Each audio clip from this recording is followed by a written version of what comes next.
അത് തന്നെയാണ് എനിക്ക് പറയാനുള്ളത്. പിന്നെ ഇത് വല്ലതും ബാൻ ചെയ്താൽ ബാൻ ചെയ്യുന്നവരുടെ ഓഫീസിൻ്റെ മുമ്പിൽ ഞങ്ങളുടെ നേതാക്കൾ തന്നെ ഈ പാട്ട് പാടും. അത് ഞങ്ങളെ കൊണ്ട് പാടിപ്പിക്കാതിരിക്കുന്നതാണ് സർക്കാരിന് നല്ലത്. കാരണം ഇത് പിന്നെ പാരഡി ആയിട്ട് കണക്കാക്കേണ്ട കാര്യമില്ല. അതിൽ ദൈവം നിന്ന ഒരംശം പോലുമില്ല. ഈ സ്വർണം കക്കുന്നതാണ് ഏറ്റവും വലിയ തെറ്റ്. അതല്ലാതെ കട്ടയനെ കുറിച്ച് പാട്ട് എഴുതുന്ന കുറ്റമല്ല. ഇവിടെ പോറ്റിയെ കയറ്റി സ്വർണം കെട്ടുമെന്നാണ് പാട്ടിൻ്റെ അർത്ഥം. ഇവിടെ എവിടെയാണ് ദൈവം നിന്ന? ജി സുധാകരൻ്റെ ഒരു പോസ്റ്റുണ്ട്, കക്കും പാലോപിക്കണമായിരുന്നു.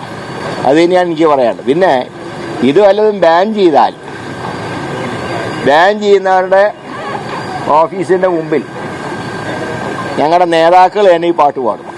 അത് ഞങ്ങളെ കൊണ്ട് പാടിപ്പിക്കാതിരിക്കുന്നതാണ് സർക്കാരിന് നല്ലത്. കാരണം ഇത് ആവിഷ്കാര സ്വാതന്ത്ര്യത്തിൻ്റെ ഭാഗമാണ്. അപ്പോൾ കട്ടതിനാണ് ജനങ്ങൾ എതിരായിട്ടുള്ളത്. ഇപ്പോൾ വോട്ട് എതിരായിട്ട് വീണുവെന്നാണല്ലോ പറയുന്നത്. അപ്പോൾ ഒരു കാര്യം സമ്മതിച്ചല്ലോ, സ്വർണം കട്ടതിന് കിട്ടിയ ശിക്ഷയാണ്. അതുകൊണ്ട് അയ്യപ്പനോട് സ്നേഹമുണ്ടെങ്കിൽ ജയിലിൽ കിടക്കുന്ന രണ്ടുപേരെ പാർട്ടിയിൽ നിന്ന് പുറത്താക്കുക.